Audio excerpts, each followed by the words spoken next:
wabarakatuh. Itu sebelumnya izinkan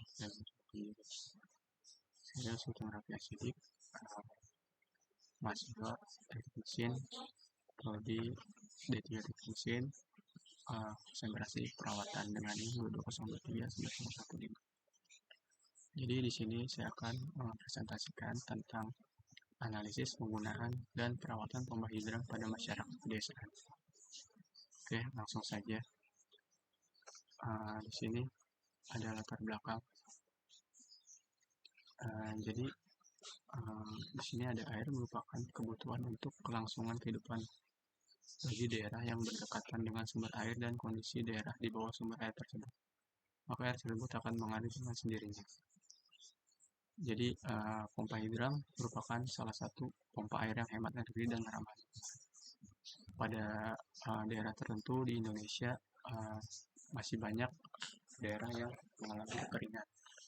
Jadi mungkin dengan adanya pompa hidran dapat membantu daerah-daerah Indonesia yang membutuhkan tersebut. Seperti di daerah timur sana, ada di Papua, ataupun di daerah-daerah di dekat sekitar kita seperti di daerah Bogor yang membutuhkan pompa hidran bukan karena kekeringan saja, melainkan kebutuhan lainnya. Baik, selanjutnya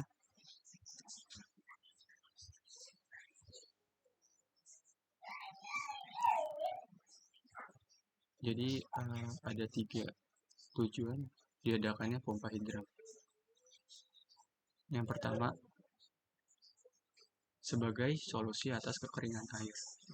Jadi yang sempat sudah disinggung tadi, banyak daerah-daerah di Indonesia yang masih membutuhkan pasokan air karena terjadinya kekeringan, khususnya pada saat cuaca panas melanda. Terus yang kedua, di sini ada untuk mendapatkan air yang bersih. Bukan hanya kekeringan, melainkan ada di daerah yang terdapat air, namun di daerah tersebut masih sulit mendapatkan air yang bersih. Jadi ada air, tapi air tersebut tuh masih kotor. Nah, maka dari itu pompa hidran hadir untuk mengolah air tersebut menjadi bersih. Dan yang ketiga itu ada sebagai bentuk kerjasama antar mahasiswa dengan masyarakat. Mungkin lebih tepatnya pada sivitas pendidikan khususnya mahasiswa. Mungkin dibantu juga dengan sivitas kampus lainnya seperti halnya dosen ataupun tenaga kerja tambahan lainnya. Jadi diharapkannya dengan adanya pengimplementasian pompa hidran ini, hubungan antara masyarakat sekitar dengan sivitas kampus itu berjalan dengan baik. Jadi dengan adanya hubungan baik tersebut, kita bisa saling bekerjasama untuk mewujudkan suatu visi atau misi yang bakal nantinya ada ataupun sudah ada. Selanjutnya, di sini ada manfaat pompa hidran.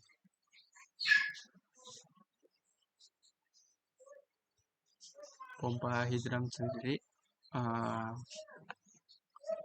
hemat energi dikarenakan tidak menggunakan energi listrik ataupun bahan bakar. Terus yang kedua, pompa hidran juga mudah dirawat dan tidak memerlukan keahlian khusus untuk merawatnya. Mungkin dari masyarakat sendiri ataupun dari sivitas kampus itu bisa melihat dari tutorial YouTube ataupun jurnal-jurnal yang tersedia yang ada di internet. Juga yang ketiga, pompa hidran terbuat dari bahan yang kokoh dan tahan lama sehingga dapat beroperasi selama bertahun-tahun. Yang awalnya menjadi alternatif, namun tidak disangka-sangka bisa menjadi alat yang beroperasi selama bertahun-tahun. Jadi kita bisa menghemat biaya untuk melakukan peningkatan spek pompa yang akan digunakan di daerah tersebut nantinya. Terus pompa hidran bukan hanya dapat digunakan sebagai solusi atas kekeringan air, namun pompa hidran juga dapat digunakan untuk berbagai keperluan seperti irigasi pertanian, peternakan, dan air minum di desa. Baik, selanjutnya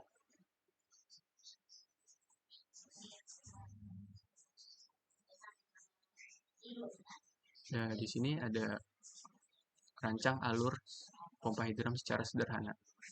Jadi simpelnya mungkin yang pertama kita bisa melakukan survei ke desa. Kenapa kita melakukan survei ke desa?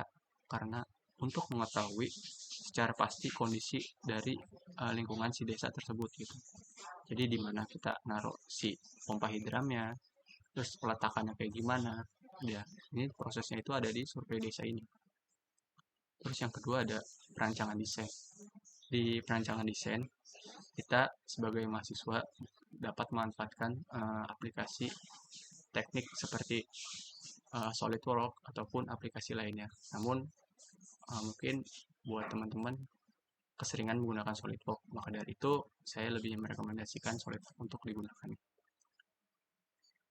Terus di sini ada pembuatan alat, pembuatan pompa dari hasil desain rancang sebelumnya. Jadi dari hasil perancangan desain tadi kita implementasikan sebagai alat. Setelah dibuat, maka dari itu timbullah pemasangan alat. Jadi langkah terakhir adalah pemasangan alat tersebut ke desa dengan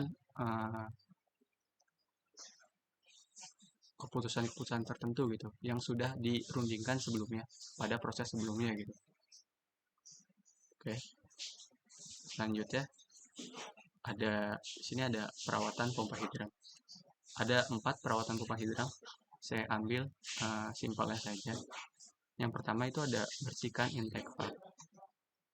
Dan bersihkan intake valve itu pastikan intake valve bersih dari kotoran atau kerak yang bisa mengganggu aliran air. Terus yang kedua ada lakukan pengelumasan. Jadi di beberapa bagian pompa hidran itu terdapat bagian yang harus dilumasi untuk mencegah terjadinya karat ataupun kotoran-kotoran yang tersumbat. Terus yang ketiga ada periksa dan kalibrasi katup.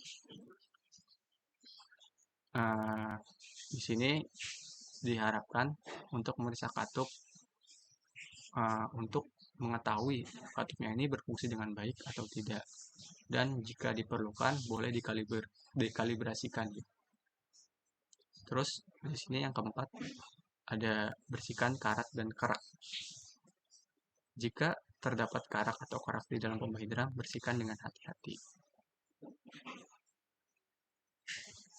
Terus di sini ada kelebihan pompa hidran. Yang pertama, hemat energi dan biaya.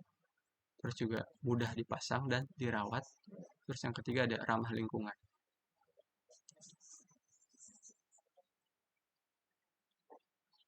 Untuk kekurangannya sendiri, pompa hidran ini tergantung pada ketersediaan sumber air, terus kapasitas yang sangat terbatas, terus ada memerlukan perawatan secara berkala. Baik, kesimpulannya, pompa hidran ini hadir sebagai solusi yang tepat dan berkelanjutan untuk mengatasi krisis air di pedesaan. Mungkin pompa hidran ini bisa dijadikan alat alternatif sebelum menggunakan pompa yang speknya di atas pompa hidran tersebut. Dengan perawatan yang tepat, pompa hidran dapat membantu meningkatkan kualitas hidup masyarakat pedesaan dan mendorong pembangunan berkelanjutan.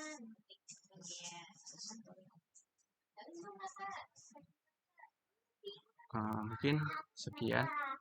Terima kasih atas perhatiannya, Bapak Dianta. Mohon maaf apabila banyak kekurangan dalam melakukan presentasi ini dan banyak kesalahan-kesalahan teknis yang sudah dilakukan. Terima kasih. Assalamualaikum warahmatullahi wabarakatuh.